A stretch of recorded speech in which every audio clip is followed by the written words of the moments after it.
bismillah. Assalamualaikum warahmatullah. Mbokki yi ñuy bàyyi xel ñëpp noo ngi leen di nuyu leen ñaanal jàmm ak tawfeex. xanaa di leen yëgal ne site biñ leen doon wax yàlla dogal na tijji nañ ko. nu ko tudde Set Xel TV.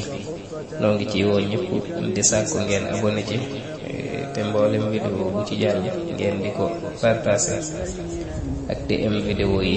noo ngi ci woo ñëpp waaye noo ngi sàkku seen ñaan bu baax a baax ne ñëpp ñaan suñu borom yaatalal mu ko. bu ko defee kon bismillah mu ñëw ci naafila gi. guddig ñaar fukkeel gi ak ñaar ku ci julli ñaari rakka, benn rakka bu ci nekk mu jàng ci fatiha benn yoon, jàng ci sabbi isma ba mu jeex ñetti yoon, jàng ci inaa ansalnaahu ba mu jeex ñetti yoon, jàng ci xul huwallaahu ahad ba mu jeex ñetti yoon, jàng ci xul a'uuzu rabbil falaq ñetti yoon, jàng ci xul a'uuzu birabbin naasi ñetti yoon. képp ku ko def yàlla dana ko tabaxal ca àjjana juróom-ñaar fukki dëkk yoo xam ne bu ci ne junney njénne dana ca nekk, njénne lu ci nekk junney néeg dana ca nekk yoo xam ne wurus ak xaalis lay doon.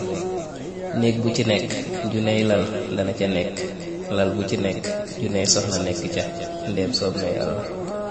noo ngi leen di jaajëfal bu baax di sàkku seeni ñaan ci seen YouTube bii di Set Xel TV. nuy ñaan rek kenn ku ci nekk wàllu woo ci mën a jàppe nga jàppee ca wàllu googa te yàlla rek tax.